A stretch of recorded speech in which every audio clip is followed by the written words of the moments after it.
Hello guys, welcome back to my channel. Here is the non-spoiler review of one of the most awaited film of all time, Kalki 2998 AD, starring Prabhas, Kamal Hassan, Amitabh Bachchan, Deepika Padukone and much more. Directed by Nagashwin. Cinema ఎలా ఉందని ఒక్క ముక్కలో చెప్పాలంటే literally mind blowing cinema. ఇంకా cinema గురించి in depth రివ్యూలో చాలా తెలుసుకుందాం. అంతకంటే ముందు మీరు కనుక ఛానల్ని కొత్తగా చూస్తుంటే ఈ వీడియో ఖచ్చితంగా లైక్ చేసి ఛానల్ కూడా సబ్స్క్రైబ్ చేసుకోండి. ఇక సినిమా గురించి చెప్పాలంటే సినిమా ప్లాట్ లైన్ మనం ట్రైలర్లో చూసినట్టే ఉంటుంది. దీపికా పడుకొని ఏకేఈ సుమతి ఒక రీసెర్చ్ ల్యాబ్లో నుంచి పారిపోయి వస్తుంది. అండ్ ఆమెను పట్టుకోవడానికి మన హీరో భైరవ ట్రై చేస్తూ ఉంటాడు. ఆమెని ప్రొటెక్ట్ చేయడానికి అశ్వత్థామ కూడా ట్రై చేస్తూ ఉంటారు. అసలు ఏంటి స్టోరీ? వీళ్ళిద్దరూ కలిసి ఎందుకు సుమతి కోసం వెతుకుతున్నారు? అసలు ఆ రీసెర్చ్ ల్యాబ్లో ఏం జరుగుతుంది అనేది సినిమాలో స్టోరీ. అండ్ ఇంకొక సబ్ప్లాట్ ఏంటంటే మన భైరవ ఆఖరికి కాంప్లెక్స్కి చేరుకున్నాడా లేదా అనేది కూడా ఈ సినిమాలో ఒక పాయింటే. అండ్ సినిమా స్టార్టింగే కొన్ని మహాభారతం ఎపిసోడ్స్తో స్టార్ట్ చేస్తారు. లిటరల్లీ ఒక హైకి తీసుకెళ్ళి కూర్చోబెడతాయి ఆ సీన్స్. చాలా చాలా బాగుండే మహాభారతం ఎపిసోడ్స్. ఫస్ట్ కొంచెం సేపు ఆ మహాభారతం ఎపిసోడ్స్ చూపిస్తారు. నాకు చాలా చాలా నచ్చాయి ఆ ఎపిసోడ్స్. అండ్ ఆ తర్వాత ఒక 22-25 మినిట్స్ తర్వాత భైరవ ఎంట్రీ ఉంటుంది. అండ్ ఎంట్రీస్ కూడా చాలా బాగుండే, కూల్ అండ్ కామ్గా అండ్ నీట్గా ఉండే. అండ్ ఆ తర్వాత ఫస్ట్ హాఫ్ మొత్తం ఆల్మోస్ట్ వరల్డ్ బిల్డింగ్కి అండ్ క్యారెక్టర్స్ ఇంట్రడ్యూస్ చేయడానికి తీసుకున్నారు. కానీ ఎక్కడ కూడా ప్రొసీడింగ్స్ బోరింగ్ అనిపించలేదు. ప్రతి ఒక్క దగ్గర ఎక్సైటింగ్గానే ఉంది మూవీ. ఎక్కడ కూడా బోర్ అనిపించలేదు అండ్ ల్యాగ్ అనిపించలేదు, మెయిన్లీ ఫస్ట్ హాఫ్లో.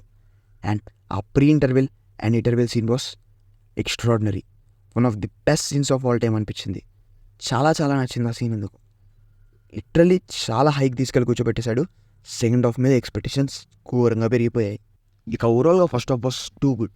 అసలు నాకైతే ఎక్కడా బోరింగ్ అనిపించలేదు. అండ్ సెకండ్ హాఫ్ మీద చెప్పినట్టే ఎక్స్పెక్టేషన్స్ చాలా పెరిగిపోయాయి. అండ్ ఆ ఎక్స్పెక్టేషన్స్ పెరిగిపోయినందుకు కొంచెం డిసప్పాయింట్మెంట్ అయితే తప్పలేదు. ఎందుకు అలా అంటున్నానంటే సెకండ్ హాఫ్లో కొన్ని క్యారెక్టర్స్ అండ్ కొన్ని సీన్స్ అన్నెసరీ అనిపిస్తాయి. కొంచెం ల్యాక్ సీన్స్ ఉంటాయి. బట్ ఓవరాల్గా సెకండ్ హాఫ్ కూడా బాగానే ఉంటుంది. కానీ మధ్యలో ఎందుకో ఒక 15-20 minutes unnecessary scenes and unnecessary characters అనిపించింది. మేబీ ఇంకా షార్ప్గా రాసుకొని ఇంకా షార్ప్గా కట్ చేసి ఉంటే ఇంకా బాగుండేది అనుకుంటా. బట్ ఓవరాల్గా సెకండ్ హాఫ్ కూడా డీసెంట్గానే ఉంటుంది. సెకండ్ హాఫ్లో ద హైలైట్ అంటే ఆ క్లైమాక్స్. సెకండ్ హాఫ్కే కాదు, ఓవరాల్గా సినిమాకి కూడా హైలైట్ అదే. చాలా చాలా బాగుండే క్లైమాక్స్ కూడా. Mainly pre interval and climax scenes చాలా బాగుండే భయ్య. మెయిన్లీ రెండు సీన్స్ వల్ల మనం ఒక వేరే హైకి వెళ్ళిపోతాం సినిమాలో. అంతగా ఏముందిరా అనుకుంటున్నారా? ఒక్కసారి థియేటర్లో చూడండి, తెలుస్తుంది. మళ్ళీ ఇప్పుడు చెప్పాను అనుకో, అదో స్పాయిలర్ అయితే తర్వాత నన్ను తిట్టుకుంటారు. ఎందుకంత హ్యాపీగా థియేటర్లో చూసుకోండి. అండ్ ఓవరాల్గా సినిమా ఎలా ఉందంటే చెప్పాను కదా, ఎక్స్ట్రాడినరీ మైండ్ బ్లోయింగ్ అంతే. మెయిన్లీ కొన్ని సీన్స్ తప్ప సినిమా ఓవరాల్గా ఎక్కడా కూడా బోర్ తెప్పించలేదు. This all credit goes to the director Nagashwin. చాలా చాలా బాగా తీశాడు భయ్య cinema. Writing, direction, screenplay మూడు ఆన్ ది పాయింట్ ఉండే. ఈ మ్యాటర్ గురించి లాస్ట్లో మాట్లాడుకుందాం, గుర్తుపెట్టుకోండి. అండ్ ఇక ఈ సినిమాకి రేటింగ్ విషయానికి వస్తారా, నేనైతే 4/5 ఇస్తున్నా. మీరు ఈ సినిమా చూస్తుంటే ఎంత రేటింగ్ ఇస్తారో కింద తప్పకుండా కామెంట్ చేయండి. ఇక ఇప్పుడు సినిమాలోని మేజర్ పాజిటివ్స్ అండ్ కొన్ని నెగిటివ్స్ గురించి మాట్లాడుకుందాం. Mainly coming to negatives. సినిమాలో నెగిటివ్ అనిపించింది ఏంటంటే కొన్ని క్యారెక్టర్స్ అండ్ సీన్స్ అవి అన్నెసెసరీగా ఉన్నా పెట్టారు, ఇరికిచ్చారు అనిపించింది. వాటిని రన్ టైం తగ్గించుంటే సినిమా ఇంకా షార్ప్గా అండ్ బాగుండేది అనిపించింది. అండ్ ఇంకొక నెగిటివ్ ఏంటంటే కొన్ని సీన్స్లో ప్రభాస్ లుక్స్ భయ్య. మేబీ ఫ్యాన్స్ కోపం రావచ్చు వాటిని, బట్ కొన్ని సీన్స్లో నిజంగా బాగాలేకుండే ప్రభాస్ లుక్స్. అండ్ మళ్ళీ చెప్తున్నా, అది కొన్ని సీన్స్లో మాత్రమే. ఓవరాల్గా సినిమాలో ప్రభాస్ లుక్స్ బాగానే ఉండే, బట్ కొన్ని సీన్స్లో ఎందుకో ఆడ్గా అండ్ డిఫరెంట్గా అనిపించింది. అండ్ ఇంకో నెగిటివ్, ఇది పెద్ద నెగిటివ్ కాదులే అండి, అండ్ ఇది జస్ట్ నా పర్సనల్ ఒపీనియన్ మాత్రమే. ఎందుకో ఈ మధ్య సినిమాలన్నిటికీ సెకండ్ పార్ట్ కోసం ఫస్ట్ హాఫ్ని తీసినట్టు అనిపిస్తుంది. చాలా స్టోరీని హైడ్ చేసి పెట్టేస్తున్నారు సెకండ్ పార్ట్ కోసం. Maybe that's not good. Second part కోసం హైప్ రావాలని, స్టోరీ ఉండాలని ఫస్ట్ హాఫ్లో దయడం ఏంటి భయ్య? ఆ ఒక్కటే నాకు డిసప్పాయింట్మెంట్ అనిపించింది సినిమాలో. సర్లే, సెకండ్ హాఫ్ దీనికంటే బాగుంటే దానికంటే హ్యాపీ ఏముంటుంది చెప్పండి.